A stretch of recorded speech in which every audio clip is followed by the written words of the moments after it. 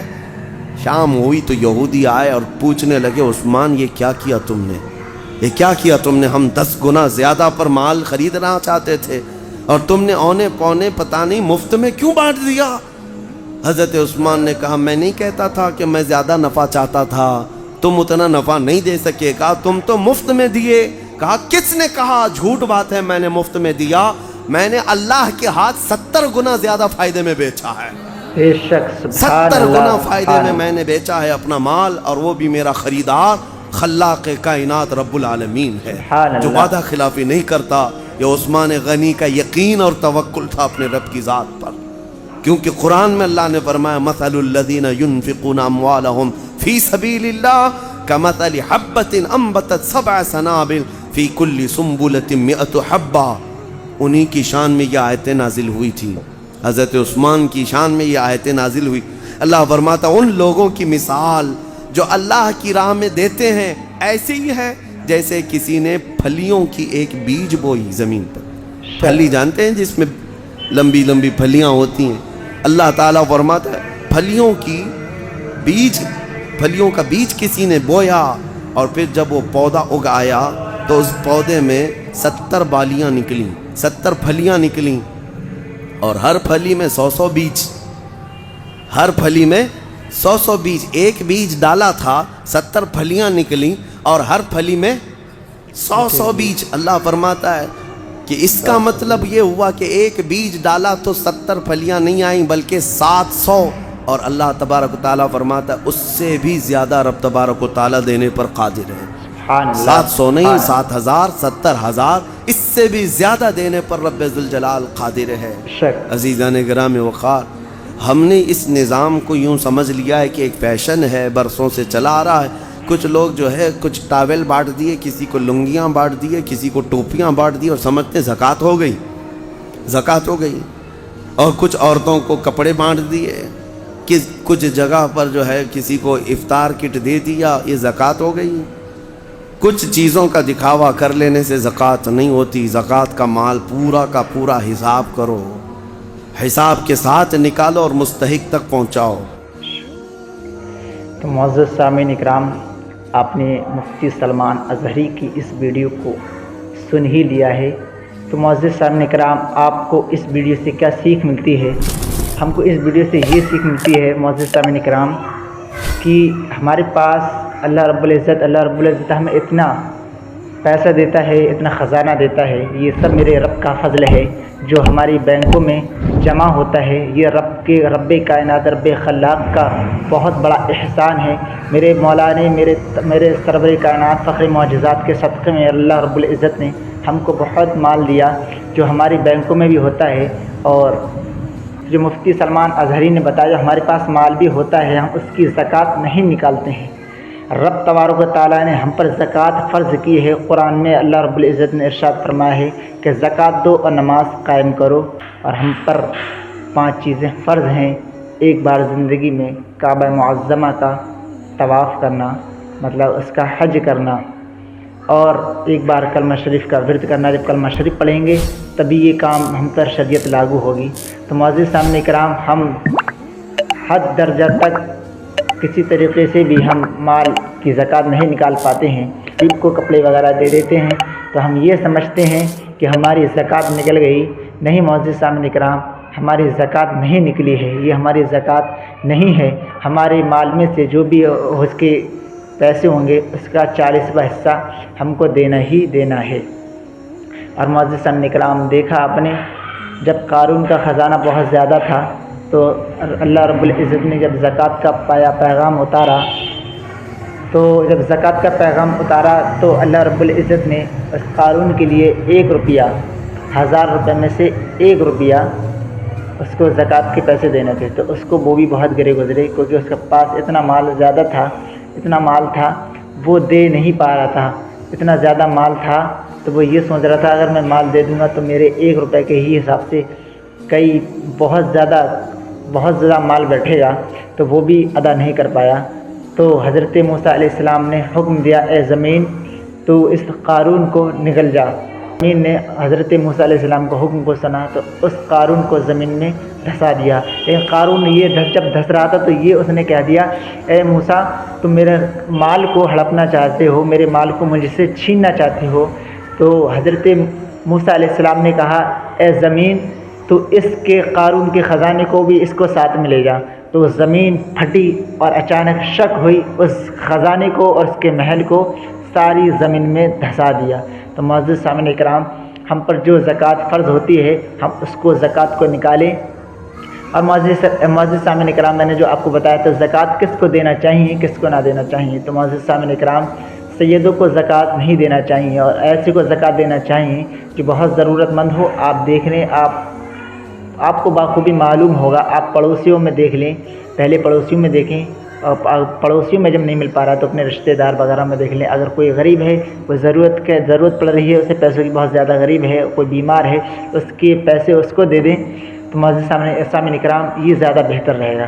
تو میری آپ سے گزارش ہے اس ویڈیو کو زیادہ سے زیادہ شیئر کریں۔